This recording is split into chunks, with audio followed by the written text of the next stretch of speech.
आपका अमन टेक्निकल ज्ञान पर। Welcome to our channel Aman Technical Gyan. दोस्तों कैसे, उम्मीद करता हूँ अच्छे होंगे।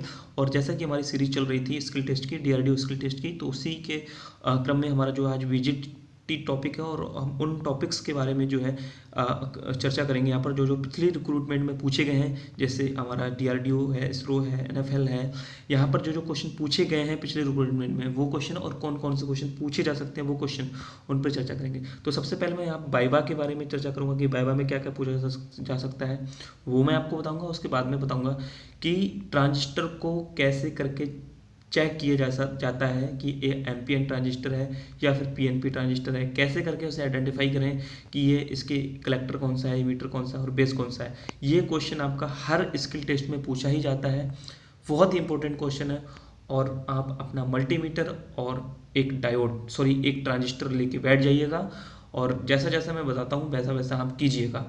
और आपको अगर मल्टीमीटर चलाना नहीं आता है, और चलाना आता है तो बहुत अच्छी बात, अगर चलाना नहीं आता है तो मैं लिंक डिस्क्रिप्शन में उसका दे देता हूँ, वो आप जरूर देखिएगा। 101% श्योरली आप जो है उसको चलाना सीख जाएंगे।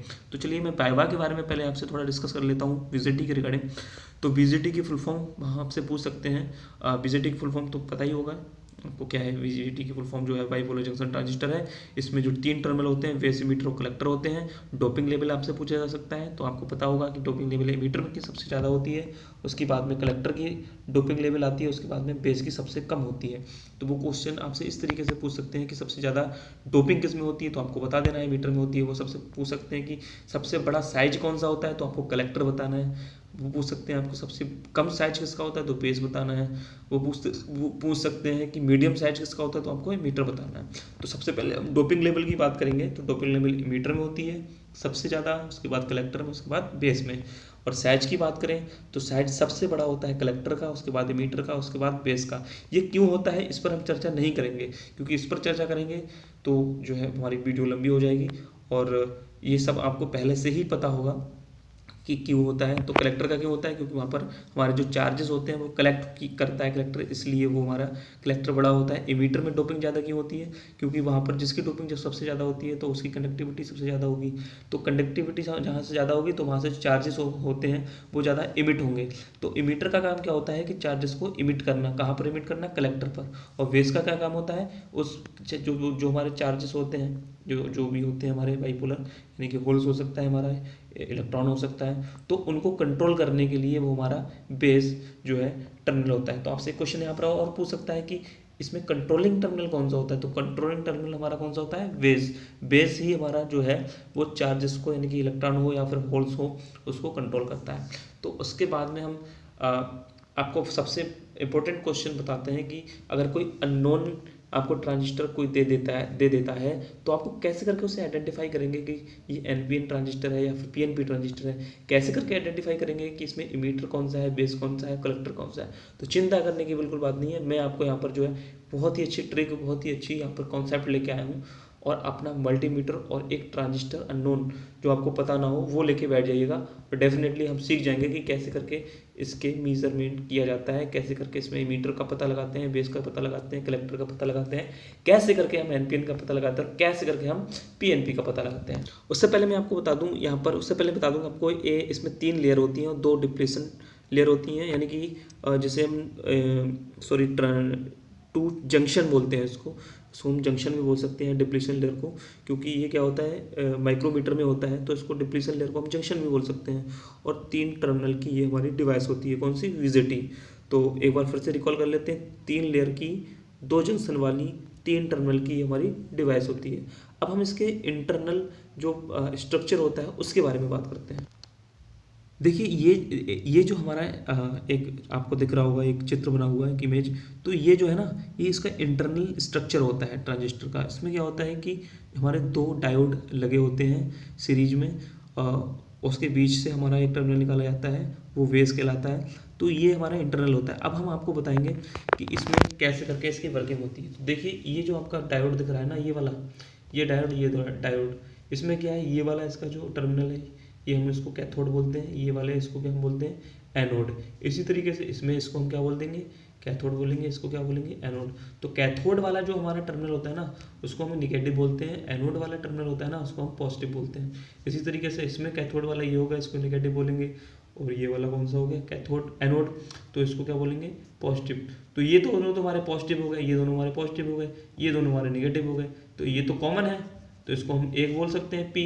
ये तो हमारे अलग अलग है, तो इसको हम क्या बोलेंगे, एन। तो इसलिए हमारा ये ट्रांजिस्टर कौन सा बन जाता है, एन पी एन।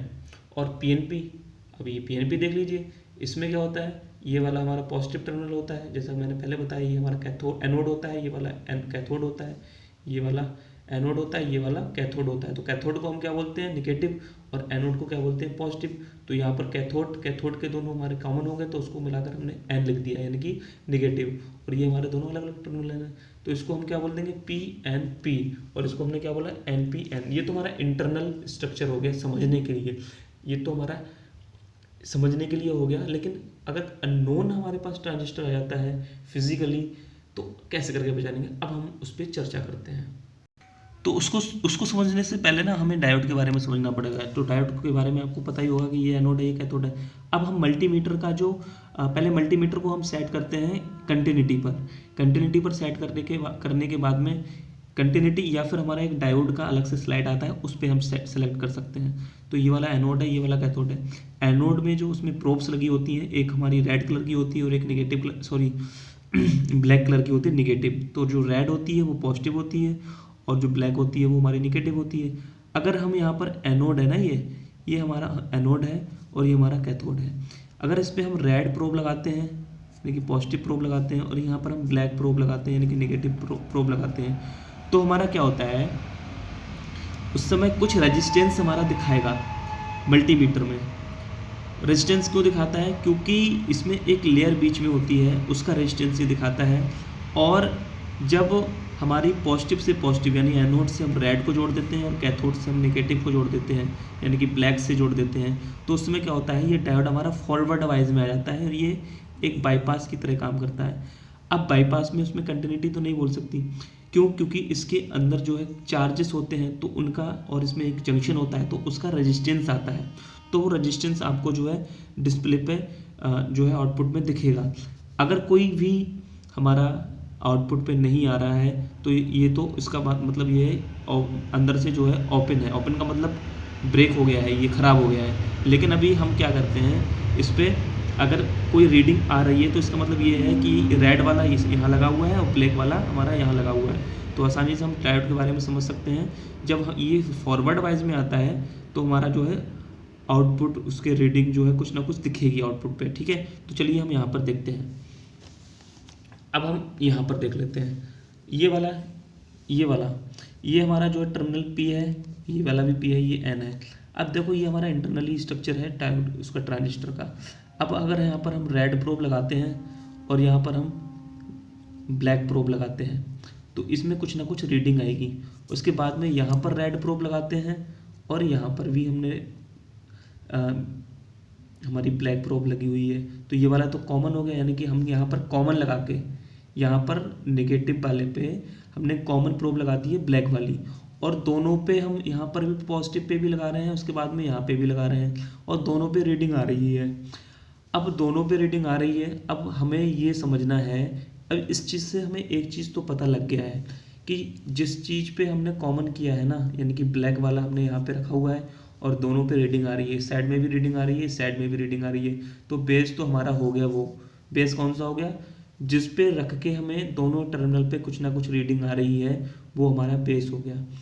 अब जिस पर रीडिंग ज़्यादा आएगी, यानी कि जिसका रेजिस्टेंस ज़्यादा होगा, वो हमारा क्या होगा, कलेक्टर होगा। और जिस पर रीडिंग कम आएगी, वो हमारा क्या होगा, इमीटर होगा। कैसे होगा, क्योंकि इमीटर की डोपिंग ज़्यादा होती है, और जिसकी डोपिंग ज़्यादा होगी उसकी कंडक्टिविटी ज़्यादा होगी, और जिसकी कंडक्टिविटी ज़्यादा होगी उसका रेजिस्टेंस हमेशा कम होगा, जिसकी कंडक्टिविटी कम होगी उसका रेजिस्टेंस ज़्यादा होगा। अगर इन दोनों पे रीडिंग आ रही है, यहाँ पर कॉमन पे रख के, अगर इसकी रीडिंग ज़्यादा आ रही है, इसकी कम आ रही है, तो इसका मतलब ये हमारा कलेक्टर हो गया, ये हमारा क्या हो गया, कलेक्टर हो गया। और ये हमारा क्या हो गया, इमीटर हो गया। जिस पर रीडिंग कम आ रही है ये हमारा इमीटर हो गया, और जिस पर रख कर दोनों साइड में आ रही है ये हमारा बेस हो गया। देखिए कितनी आसानी से हमने यहाँ पर जो है पता लगा लिया है कि जिस पर रख के हमारी दोनों तरफ रीडिंग आ जाए वो तो हमारा बेस हो गया। अब जिस पर अधिक रीडिंग आती है वो हमारा कलेक्टर हो गया, जिस पर कम रीडिंग आती है वो हमारा क्या हो गया, इमीटर हो गया। ये तो हमने इमीटर, बेस और कलेक्टर के बारे में जान लिया। अब हम ये जानेंगे कि पीएनपी कैसे करके पहचाने और एनपीएन कैसे करके पहचाने। तो ये भी बहुत आसान है। ये आसान क्यों है? अभी हमने यहाँ पर कौन से हमने मल्टीमीटर की प्रोब रखी है? Black probe.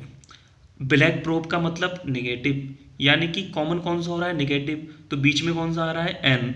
N for negative, N stand for negative. तो ये दोनों कौन से हो गए? यानी कि ये दोनों पॉजिटिव हो गए ना। रेड रेड पे हमने रेड, यहाँ भी रेड लगाया था, यहाँ भी रेड लगाया था, तो ये कौन सा हो गया? पी। यहाँ भी रेड लगाया था, ये कौन सा हो गया? पी। लेकिन हमने कॉमन कौन सा किया था? नेगेटिव। तो हमारा इसलिए ये कौन सा हो गया? P N P. देखो पहले इमीटर बेस कलेक्टर तो मैंने पहले बता दिए। अब ये हम आइडेंटिफाई करेंगे कि हमारा पीएनपी है एनपीएन। तो जिस पे कॉमन रख के दोनों तरफ रीडिंग आती है वो हमारा बेस होता है। अगर कॉमन पे हमारा ब्लैक प्रोब रखी है तो वो हमारा पीएनपी होगा, और कॉमन पे हमारा रेड प्रोब रखी है तो वो हमारा एनपीएन आएगा। चलिए इस पे हम बात कर लेते हैं कैसे करके। अब अगर मैंने यहाँ पर ये इस टर्मिनल पे ना, इस टर्मिनल पे मैंने अगर रेड रखा हुआ है, तो रेड रखा हुआ है यानी कि पी है, ये रेड रख के यहाँ पे हमने ब्लैक रख दिया है। अब कुछ ना कुछ रीडिंग आती होगी उसमें, और यहाँ पे भी हमने उसके बाद में ब्लैक रख दिया। ये तो हमारा कॉमन है, रेड वाला कॉमन है। अब रेड वाला कॉमन रख के मैं इस साइड में भी मेरी रीडिंग आ रही है ना, ब्लैक टर्मिनल रख के, और इस साइड में भी मेरी रीडिंग आ रही है। तो इसका मतलब ये दोनों तो हमारे निगेटिव हो गए, तभी तो हमारी रीडिंग आ रही है कुछ ना कुछ। अगर कुछ ना कुछ रीडिंग नहीं आती तो हमारी ये रिवर्स वाइज में हो जाता। फिलहाल हमारी रीडिंग आ रही है तो ये हमारा कौन सा हो गया? निगेटिव, क्योंकि निगेटिव हमने मल्टीमीटर का निगेटिव प्रोब यानी कि ब्लैक प्रोब पे हमने यहाँ पे रखा है, इसलिए रीडिंग आ रही है। और यहाँ पे हमने रेड प्रोब रखा है, तो इन दोनों के बीच में भी रीडिंग आ रही है, इन दोनों के बीच में भी रीडिंग आ रही है। तो इसका मतलब ये हमारा एन हो गया, ये भी एन हो गया। जो हमने कॉमन किया था रेड पे रख के वो हमारा पी हो गया, क्योंकि red stand for P, black stand for N. तो N P N, N P N. और यहाँ पर मैंने पहले बता दिया था इमीटर में जिस पे ज़्यादा रीडिंग आएगी वो हमारा कलेक्टर हो जाएगा, जिस पे कम रीडिंग आएगी वो हमारा मीटर हो जाएगा। तो दोस्तों ये वीडियो आपको कैसी लगी है कमेंट सेक्शन में ज़रूर बताएं कि हेल्पफुल थी, और प्रैक्टिकल करके भी आप बताएंगे। जैसे आपने मल्टीमीटर अभी लिया है, मल्टीमीटर एक ट्रांजिस्टर लिया है, ट्रांजिस्टर और मल्टीमीटर लेने के बाद में आपको जैसे जैसे मैंने बताया है वैसे वैसे आप कीजिए, डेफिनेटली आपको जो है समझ में आ जाएगा। आप अगर इसको ऐसे ही वीडियो देखेंगे बिना कुछ किए, प्रैक्टिकल किए, तो आप जो है बिल्कुल भी समझ नहीं पाएंगे। आप मल्टीमीटर लीजिए, अपना ट्रांजिस्टर लीजिए, और जैसे जैसे मैंने बताया वैसे वैसे कीजिए। 100% ये क्वेश्चन आना ही आना है, ये सोच के आप रखिए। ये क्वेश्चन आपको हर स्किल टेस्ट में बनता है, और इस स्किल टेस्ट में भी पूरे चांसेस हैं कि आपका जो है आएगा। तो ये तो हमारा बीजेटी को मतलब पहचानने की एक मैंने कॉन्सेप्ट बताया, ये जो है हर स्किल टेस्ट में पूछा जाता है। अब मैं ये आपको थोड़ा सा बता देता हूँ कि क्या और क्या क्या पूछा जा सकता है। तो बीजेटी के कन्फिगरेशन पूछे जा सकते हैं, मतलब कॉमन बेस, कॉमन मीटर, या कॉमन जो है आपका कलेक्टर, ये पूछा जा सकता है। जैसे कि ये है हमारा, ये कौन सा है कमेंट करके बताएं। दिख रहा है साहब आपको कॉमन बेस है। कॉमन बेस का मतलब जिसमें बेस टर्मिनल जो है दोनों साइड में कॉमन हो जाता है तो वो कॉमन बेस हो जाएगा। इसी तरीके से हमारा जो है कॉमन इमीटर हो जाता है, इसी तरीके से हमारा कॉमन कलेक्टर हो जाता है। तो ये चीज़ें आपसे पूछी जाएंगी, और इनके कैरेक्टरिस्टिक पूछे जा सकते हैं। जैसे कि अभी मैं थोड़ा सा आपको बता रहा हूँ, ये चीज़ें तो आपको वाइवा में पूछी जाएंगी। जैसे कि आपका अगर जंक्शन आपका फॉरवर्ड है, ठीक है, और दूसरा आपका कलेक्टर मतलब इमीटर वेस फॉरवर्ड में है और कलेक्टर वेस रिवर्स में है, तब आपका जो है मोड होगा वो क्या होगा? वो एक्टिव मोड होगा। एक्टिव मोड का एप्लीकेशन क्या होता है? एम्पलीफायर। तो ये चीज़ है ना, ये आपसे पूछी जा सकती है। तो ये चीज़ आपको पहले से पता होगी, मैं आपको यहाँ पर नहीं बताने वाला हूँ। ये चीज़ आप पढ़ के जाइएगा, वाइवा में आपसे पूछा जा सकता है। हाँ, तो और तो ना आपको बीजेटी से इतना ज़्यादा कुछ नहीं पूछा जाएगा, बस वाइवा में जो मैंने बोला है वो पूछा जा सकता है। और अच्छे से आप बीजेटी में जो पढ़ के आए, अपने जो है रिटन टेस्ट दिया है, अब वो और ज़्यादा पढ़ के जाएँ, और जो मैंने आपको अभी बताया है वो तो आप श्योरली करके जाइए एक बार ज़रूर। तो यही आज का टॉपिक था बीजेटी का, और मोस्ट इंपॉर्टेंट जो क्वेश्चन है मैंने वो आपको बता दिया है कि बीजेटी को कैसे करके पहचाना जाएगा, इसके बेस, मीटर, कलेक्टर कैसे करके आइडेंटिफाई किए जाएंगे, इसके ये पीएनपी है या एनपीएन है, इसके बारे में आपको जो है मैंने पूरा बता दिया। ये क्वेश्चन जो है बिल्कुल 100% श्योर समझिए आएगा ही आएगा। ये क्वेश्चन आपका पीएनपी एनपीएन वाला ज़रूर पूछा जाता है। मैंने एनएफएल का जो स्किल टेस्ट दिया है वहाँ ये क्वेश्चन पूछा गया था, इसलिए मैंने ये क्वेश्चन आपका जो है यहाँ पर रखा है, और बताया भी है मैंने कैसे करके यहाँ पर क्या प्रोसेस होता है इसको आइडेंटिफाई करने का।